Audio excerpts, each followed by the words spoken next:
하나님께서 저와 여러분에게 주시는 말씀은 누가복음 15장 19절에서 20절 말씀으로 품꾼의 하나로 보소서, 품꾼의 하나로 보소서, 이란 제목으로 하나님의 말씀을 선포하겠습니다. 이 말씀이 선포될 때 성령님의 역사하심으로 저와 여러분 모두에게 하나님의 크신 은혜가 함께 하시기를 바랍니다. 어떤 60대가 넘은 아주머니가 주말 오후에 가족들과 함께 튀김닭을 먹고 싶었습니다. 그래서 얘들아, 우리 출출한데 오늘 오후에는 키친이나 시켜 먹자 이랬습니다. 별로 안 웃으시네요. 치킨이라고 해야 되는데 키친이나 먹자 이렇게 했다는 것입니다. 치킨은 닭이고 키친은 부엌이죠. 그래서 치킨집에 전화를 했습니다. 뭐라고 하냐면 치킨집입니까? 이렇게 물어봐야 되는데 키친집입니까? 이렇게 물어보면서 또 뭐라고 하냐면 살 없는 닭으로 튀겨주십시오. 살 없는 닭으로 보내주세요. 이렇게 신청을 했습니다. 뭐가 없어야 돼요? 뼈가 없는 닭으로 그렇게 신청을 해야 되는데 거꾸로 살이 없는 닭을 달라고 그렇게 신청을 했더니 그래도 그 말을 알아듣고 이렇게 뼈가 없는 그런 닭을 보내주었습니다. 그래서 잘 먹고 이제 좀 있다가 보니까 딸이 어디를 이제 외출한다고 옷을 입고 가는데 치마가 너무 또 짧아요. 치마가 이렇게 짧고 그리고 또 딱 붙는 그런 그 옷을 입고 가는 거예요. 그래서 엄마가 또 한마디 합니다. 야, 너 그 옷이 그게 뭐냐? 너무 스타트하지 않냐? 이렇게 또 물어봤습니다. 뭐라고 해야 됩니까? 너무 타이트하지 않냐? 이렇게 해야 되는데 너무 스타트하지 않냐? 참 외래어가 어렵습니다. 이렇게 우리는 실수할 때가 종종 있습니다. 그러나 우리 하나님은 말에 실수가 없는 줄로 믿으시길 바랍니다. 이 하나님의 말씀은 1.1획도 틀림이 없습니다. 하나님은 졸지도 아니하시고 주무시지도 아니하십니다. 그래서 우리는 늘 전능하신 하나님 그리고 온전하신 그 하나님을 의지하고 따라가시기를 바랍니다. 오늘 또 우리는 이 탕자 이야기를 이어서 나누겠습니다. 여러분이 아는 것처럼 탕자는 돼지우리에서 생활하는데 나중에 쥐염 열매도 먹지 못할 처지가 되었습니다. 거의 이제 굶어 죽게 되었던 것입니다. 그때 그는 그곳에서 회개를 합니다. 누가 생각날까요? 아버지가 생각이 납니다. 아버지의 집이 생각이 나는 것입니다. 그래서 그는 아버지 집으로 돌아가기는 해야 되는데 그는 이렇게 생각을 합니다. 내가 이제 아버지 집에 돌아가면 아들이라 일컬음을 감당할 수가 없다. 품꾼의 하나로 보소서 이렇게 아버지에게 이야기해야 되겠다. 아들로서 대우는 받지 못할 것이니까 이제 품꾼의 하나로 봐달라 이렇게 얘기하겠다라는 거예요. 그리고 그는 일어나서 아버지 집으로 가는데 아버지는 아들이 언젠가는 돌아오리라는 것을 알고 있었기 때문에 동구 밖에 나가서 기다리다가 아들을 먼저 보고 달려나와서 아들을 끌어안는 바로 그런 장면이 오늘 본문의 말씀입니다. 우리는 여기에서 이런 생각을 해볼 수가 있습니다. 아니, 어떻게 아들이 자신을 품꾼으로 여겨달라고 말을 할 수가 있을까? 여러분, 그 시대는 어떤 그 부잣집의 그 아들하고 품꾼은 정말 상상할 수 없을 정도로 차이가 많이 납니다. 이건 불가능한 것입니다. 서로 마주볼 수도 없는 그런 처지인 것입니다. 그런데 어떻게 아들이 자신을 품꾼으로 여겨달라고 말할 수가 있겠습니까? 여러분, 품꾼이라는 게 뭡니까?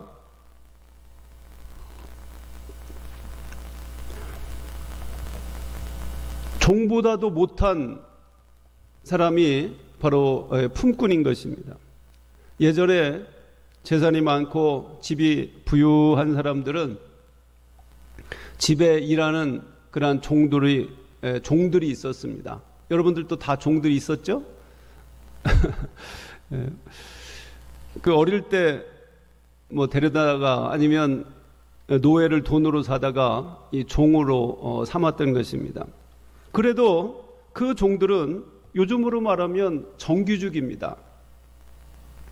그 집에서 먹고 자고 생활하고 보수를 받고 평생 거기서 좋은 집에서 살 수가 있는 것입니다. 그런데 품꾼은 그것이 아닙니다. 일이 바쁠 때만, 종들의 손이 부족할 때 품꾼이 필요한 것입니다. 마치 포도원의 그 품꾼의 그 비유 아시죠? 이 포도원의 주인이 이제 품꾼이 필요해서 이제 갑자기 이제 포도를 딴다든지 그런 갑자기 그 일이 몰릴 때가 있잖아요. 그때 이제 아침에 일찍에 나가서 이제 사람들을 이제 품꾼을 데려옵니다. 얼마 줄 테니까 와라. 그리고 또 점심에도 나가 보니까 일을 찾는 사람들이 있어요. 그래서 그 사람들을 또 얼마 줄 테니까 와라 해서 또 품꾼으로 또 데리고 옵니다. 또 마지막 1시간 남기 전에도 이제 가보니까 또 일을 찾는 사람이 있어요. 그래서 또 품꾼으로 데려오게 되는 것입니다. 이렇게 일이 많을 때 가끔 필요한 사람이 바로 품꾼인 것입니다. 그래서 가장 그 당시에 어렵고 그 낮은 자리가 바로 품꾼인 것입니다. 하루 일하고 품삯을 받는 그런 사람들입니다. 그래서 일이 없을 때는 굶는 것입니다. 근데 아들이 자기를 품꾼으로 써달라, 그렇게 아버지에게 가서 말하겠다라는 것입니다. 이게 어디 가능한 일이겠습니까? 또 그 일을 또 감당할 수가 없습니다. 왜냐하면 품꾼은 처음부터 품꾼이고 또 아들은 처음부터 아들인데 어떻게 아들이 품꾼이 될 수가 있겠습니까? 또 우린 이런 생각을 또 해볼 수가 있습니다. 둘째 아들이 아버지의 집을 나오기 전에 어땠을까? 적어도 그 집에 이제 둘째 아들이니까 거만했을 것입니다. 아마 돼지 우리의 옆에는 가지도 않았을 것입니다. 냄새 난다고. 그리고 일하는 종들이 오면 저리 가라고, 냄새 난다고, 땀 냄새가 난다고 아마 그랬을 것입니다. 종들과는, 품꾼들과는 상종도 하지 않았을 것입니다. 그러나 이제 그가 가서 아버지, 나를 품꾼의 하나로 맞아 주소서, 이거 말할 수 있겠느냐라는 거예요. 어찌 보면 이런 것은 불가능한 일입니다. 또 이 아들에게도 얼굴이라는 게 있습니다. 우리 속담에 벼룩에도 뭐가 있어요? 예? 낯짝이 있지 않습니까? 벼룩에도 낯짝이 있지 않습니까? 그런데 나올 때는 아버지 좀 기다려달라고, 내가 이 재산을 가지고 돈을 많이 벌어서 아버지를 좀 호강시켜 드리겠다고, 내가 성공하겠다고 이렇게 큰 소리를 치고 나왔는데 이게 지금은 거지 중에 상거지가 되어서 돌아오는 것입니다. 품꾼으로 돌아갈 수가 있겠습니까? 자존심이 강한 사람은 사실 못 돌아가는 것입니다. 내가 여기서 혀를 깨물고 죽으면 죽었지 나는 못 돌아가, 이런 생각을 할 수가 있는 것입니다. 그는 정말 돌아갈 수 없는 너무나 안타까운 처지에 처해 있는 것입니다. 자신을 보면 종들보다 못한 정말 구역질나고 너무나 괴롭고 안타까운 모습이 되어 있습니다. 이 거짓골을 해서 어떻게 아버지 집으로 갈 수가 있는가? 종들이 나보다 훨씬 좋은 옷을 입고 있는데 자존심 때문에 돌아갈 수가 없는 것입니다. 그런데 하나님께서는 그럼에도 불구하고 이 아들의 마음에 그런 마음을 주셨습니다. 내가 살려면 돌아가야 된다. 내가 돌아가야 된다. 아버지 집으로 돌아가서 내가 아들이 아니라 품꾼의 하나로 살아도 괜찮다. 내가 다 잘못한 거 아니냐. 하나님께서는 그 아들의 마음속에 이런 겸손의 마음을 주신 줄로 믿으시길 바랍니다. 내가 이제 품꾼의 하나가 되어도 좋다. 나는 이제 품꾼이다. 하나님께서는 이 둘째 아들 탕자가 이 돼지우리 속에서 주엄 열매를 먹어가면서 이 굶주리는 과정 속에서 자기 자신을 발견하게 된 것입니다. 여러분, 사람은 자기 자신을 잘 못 보는 경향이 있습니다. 배부르고 돈 많고 등 따숩고 사업이 잘 되고 또 직장에서 진급이 잘 되면 자기를 못 보는 경우가 있습니다. 자기가 최고 잘난 줄 압니다. 그런데 어느 순간에 자신을 돌아볼 때가 있는 것입니다. 언제 자신을 돌아볼 때가 있어요? 그 자리에서 떨어졌을 때, 그 모든 것을 잃어버렸을 때 자기 자신을 진실되게 보게 되는 것입니다. 하나님께서는 정말 탕자로 하여금 자기 자신을 정확하게 보게 하셨습니다.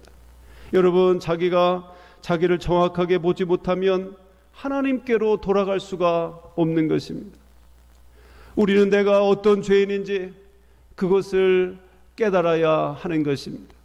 내가 얼마나 못된 사람인지, 내가 얼마나 누추하고 내가 얼마나 사악한 사람인지 그것을 알 때 하나님의 은혜를 입을 수가 있는 것입니다. 내가 내 공로로 내가 잘나서 내가 그가 잘나서 좋아서 열심히 일해서 잘 살지, 이런 사람은 하나님을 만날 수가 없는 것입니다. 왜 그렇습니까? 그는 자기의 의의를 내세우기 때문에 그렇습니다. 교만한 사람은 하나님을 버리게 되는 것입니다. 사람이 자기를 아는 것이 매우 중요한 것입니다. 그래서 모든 것을 다 잃고 나서 때로는 건강을 잃어버리고 병실에 누워 있을 때에 자기 자신을 그때서야 돌아보게 되는 것입니다. 사업을 잘하는 분들이 그 사업이 망했을 때에 자기 자신을 돌아보게 되는 것입니다. 이렇게 어떤 어려움을 당할 때에 자기 자신을 돌아보게 되는 것입니다. 불행하게도 많은 사람들이 자기 자신을 못 봅니다. 남자들이 특히 그럴 수가 있어요. 나는 대단한 사람인데 뭐 또 나만은 남편이 있으면 데리고 오라고 보래. 데리고 와보라 그래. 돈 잘 벌어다 주지, 뭐 딴 돈 안 팔지, 이만하면 훌륭하지. 나 같은 남편, 이렇게 성실한 남편 어디서 찾아? 이렇게 남자들은 생각한다는 것입니다. 남자들은 자기가 다 잘난 줄 압니다. 그래서 사실 남자들이 하나님을 잘 못 믿는 것 같아요. 그러나 아내들한테 한번 물어보세요. 전혀 다르게 얘기합니다. 아이고, 못 살겠다라는 거예요. 남편들은 자기가 어떤 남편인지 그것을 잘 모르고 있는 것입니다. 그런데 고난을 당하면, 가진 것을 잃어버릴 때에, 그 자리에서 내려올 때에 자기 자신을 보게 되는 것입니다. 탕자도 자기는 부잣집의 둘째 아들이고 세상에 부러울 것이 없는, 또 못 먹는 것이 없고 모든 것을 다 할 수 있었을 때 자기밖에 몰랐던 것입니다. 그런데 돼지우리에서 하루 한 끼 음식도 먹지 못할 때, 그때 자기 자신을 돌아보게 되고 그제서야 아버지를 생각하게 됩니다. 전에는 아버지를 볼 때에 시원치 않은 시골 농부로 보았을 것입니다. 맨날 흙이나 파고 냄새가 나고 돈을 쓸 줄도 모른다고 이렇게 생각을 했습니다. 그런데 지금은 그 아버지가 너무 존경스러운 것입니다. 하나님은 이런 고난을 통해서 탕자로 하여금 깨닫게 하신 것입니다. 탕자는 더 이상 변명하지 않습니다. 더 이상 자기 자신을 변호하지 않습니다. 자기의 죄를 숨기지 않는 것입니다. 나는 정말 못된 아들이었다고, 나는 죄인이었습니다. 나는 더러운 자입니다. 나는 품꾼보다 못한 자입니다. 그는 그렇게 고백하는 것입니다. 여러분, 치유가 어떻게 됩니까? 자신을 품꾼으로 고백하는 것에서부터 시작을 하는 것입니다. 내가 정말 품꾼보다 못한 존재구나. 내가 이렇게 정말 비참하고 내가 이렇게 죄악으로 얼룩진 존재구나. 이것을 깨달을 때에 하나님의 은혜가 여러분에게 임할 줄로 믿으시길 바랍니다. 내가 어떤 존재인가? 내가 어떤 죄인인가? 이것을 알 때에 바로 하나님의 치유가 있게 될 줄로 믿으시길 바랍니다. 여러분, 왜 인간의 마음이 병듭니까? 그것은 바로 하나님의 은혜를 모르기 때문에 그렇습니다. 지금까지 살아온 것이 내가 잘나서, 내가 똑똑해서, 내가 공로가 많아서 다 잘 살았다라고 생각을 합니다. 이것이 인간의 마음을 병들게 하는 것입니다. 그러나 이 모든 것이 하나님의 은혜였다고, 아버지의 은혜였다고 고백할 때에 하나님은 우리 마음속에 치유의 은총을 부어주십니다. 그래서 신앙이라는 게 뭡니까? 나를 높이는 겁니까? 나를 낮추는 겁니까? 자기를 낮추는 것이죠. 여러분, 물은 높은 곳에서 낮은 곳으로 흐르지 않습니까? 하나님은 겸손한 자에게 은혜를 주시고 교만한 자를 배척해 주시는 것입니다. 자기를 낮출 때에 하나님의 은혜가 임하게 되는 것입니다. 비록 탕자는 실패하고 다 탕진해버리고 정말 하나님 앞에, 그 아버지 앞에 설 수 없는 그런 사람이지만 자신을 낮추고 100번 낮추고 죄인의 모습으로, 회개하는 모습으로 돌아올 때에 아버지는 그를 기쁘게 맞아 주셨습니다.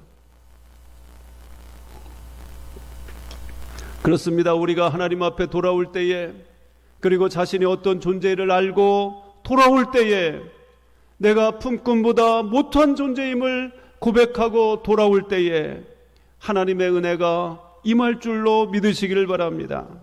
바로 하나님께서는 탕자가 아들로서의 권위를 주장하고 돌아오는 모습이 아니라 품꾼으로 고백하는 모습으로 돌아오는 것을 볼 때에 너무나 기뻤습니다. 이제 치유가 되었다. 지난번에 그랬죠. 갈 때 잡지 못했다라 그랬습니다. 잡지 안 했다고 그랬습니다. 왜냐하면 가서 이제 많은 것을 경험하고 이제 돌아올 것을 알기 때문에. 그래서 이제 그는 품꾼으로 돌아오고 있는 그 아들을 하나님은, 그 아버지는 매우 기뻐하신 것입니다. 그리고 그 마음속에 새로운 품꾼으로 살아가는 소망을 주십니다. 이제는 재산을 많이 가지고 아버지 집을 떠나는 그 더러운 마음이 아니라 이제는 아버지 집에 돌아와서 마음껏 먹는 품꾼으로 살아가는 행복함 때문에 마음의 희망으로 가득 차 있는 것입니다. 그리고 아버지에 대한 감사가 넘치게 됩니다. 그동안 고생을 해보니까 아버지에 대한 감사가 넘치게 된 것이죠. 자식들을 굶기지 않고 우리를 돌봐준 그 아버지에 대해서 감사하는 것입니다. 더 나아가서 하늘 아버지에게 감사하게 됩니다. 여기까지 인도하신 하나님의 은혜가 얼마나 큰가를 깨닫게 되는 것입니다. 탕자는 돈을 많이 가지고 떠날 때는 그러한 감사가 없었어요. 하지만 한 푼도 없는 빈털터리로 되었을 때에 이제는 감사가 넘치게 되는 것입니다. 지금까지 살아온 것이 하나님의 은혜였음을 고백하고 아버지를 높이게 되는 것입니다. 여러분들은 지금 둘째 아들입니까? 아니면 탕자입니까?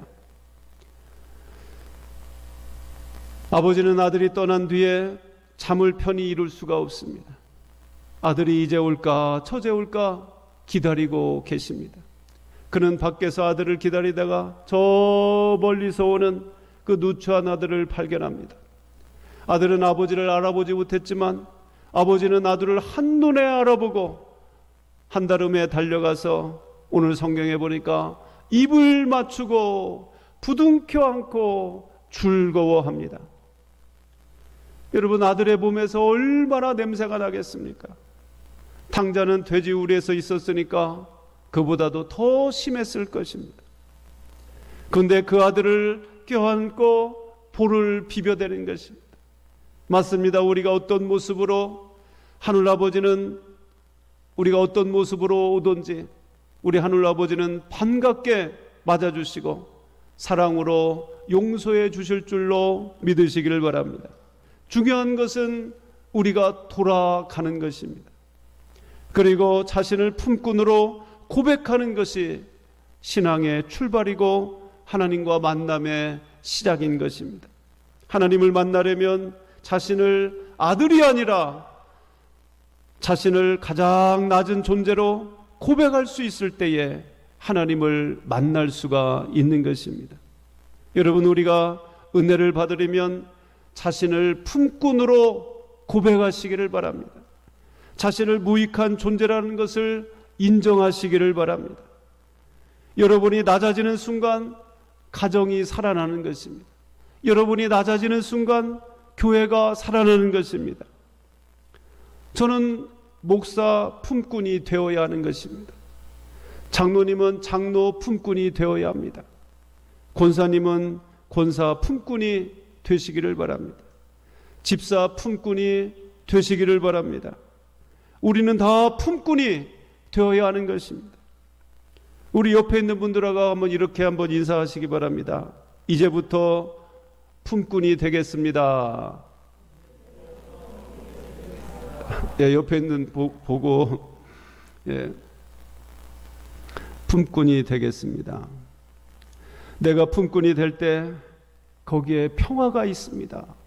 내가 품꾼이 될 때 그 가정에 그리고 우리 교회에 기쁨이 있게 되는 줄로 믿으시길 바랍니다. 내가 사장이다. 내가 최고다. 내가 아니면 안 된다. 이런 둘째 아들과 같은 그런 사람이 있으면 그 가정이 깨어지는 것입니다. 그 교회가 깨어지는 것입니다. 여러분, 품꾼이 될 때에 그 교회와 가정이 살아날 줄로 믿으시길 바랍니다. 내가 우리 가정의 품꾼이다. 나는 우리 교회의 품꾼이다. 나는 우리 직장의 품꾼이다. 이렇게 고백할 수 있을 때에 거기에 하나님의 은혜가 임하게 될 줄로 믿으시길 바랍니다. 여러분, 예수님은 하나님과 동등한 그런 존귀한 분이시지만 자신을 품꾼처럼 여기시고 가장 낮은 이곳에 오셨습니다. 그래서 품꾼처럼 우리를 섬겨 주셨습니다. 마지막에 자기 자신의 생명을 우리에게 품꾼처럼 내어 주신 것입니다. 그러나 하나님은 예수님을 높이셔서 가장 위대한 자리에 예수님을 세워 주셨습니다. 온 우주 만물이 예수님 앞에 머리를 숙이게 된 줄로 믿으시길 바랍니다. 우리 사랑하는 성도 여러분, 나는 품꾼에 불과합니다. 나는 죄인 중에 죄인입니다. 나는 탕자입니다. 이렇게 고백하시기를 바랍니다. 우리는 다 뭡니까? 탕자죠. 우리는 다른 말로 우리는 돌탕입니다. 돌탕. 뭐냐면 돌아온 탕자. 돌탕. 우리 옆에 있는 분들하고 한번 인사하시기 바랍니다. 돌탕이시군요 하고 인사하시기 바랍니다. 돌탕이시군요. 예, 그냥 탕자, 돌아온 탕자가 되어야 됩니다. 돌아와야 됩니다. 그냥 탕자로 그렇게 타락한 사람이 아니라 돌아온 탕자. 나는 죄인입니다라고 돌아온 탕자. 근데 아직까지 돌아오지 못한 분이 더 문제인 것입니다. 돌탕은 그래도 희망이 있지 않습니까? 나는 품꾼으로 아버지 앞에 돌아가기만 하면 희망이 있는 것입니다. 자기가 탕주인 줄도 모르고 있는 분들이 더 위험한 것입니다. 내가 하나님 앞에 탕자였습니다. 하나님, 나는 정말 품꾼과 같은 존재입니다. 이렇게 고백하시면서 살아가시기를 주님의 이름으로 축원합니다. 이렇게 고백할 수 있을 때 하나님의 은혜가 여러분의 삶 가운데 충만하시기를 주님의 이름으로 축원합니다. 기도하겠습니다. 하나님 아버지, 둘째 아들이 아버지를 버리고 허랑방탕한 생활을 가운데에 그가 낮아져서 그 가운데 아버지를 생각하고 나는 품꾼의 하나로 써달라고 돌아가게 되었습니다. 이렇게 품꾼의 하나로 돌아갈 때에 그에게 소망이 있고 치유가 있고 회복이 있는 줄로 믿습니다. 하나님, 우리도 교만할 때에 하나님을 버리게 되지만, 죄를 짓고 하나님을 떠나게 되지만, 그러나 죄인 중에 괴수입니다. 나는 탕자입니다. 나는 품꾼의 하나로 써달라고 그렇게 돌아갈 때에 하나님의 은혜가 넘치게 될 줄로 믿습니다. 하나님, 우리는 탕자입니다. 하나님, 우리는 품꾼입니다. 그러한 자세로 우리 교회와 또 우리의 가정이 살아날 수 있도록 인도하여 주시옵소서. 우리를 통해서 하나님 역사하시고 또 우리를 통해서 가정이, 우리 교회가 행복하게 하시고 하나님의 영광이 드러나는 복된 삶이 될 수 있도록 축복하여 주시옵소서. 예수님의 이름으로 기도하옵나이다. 아멘.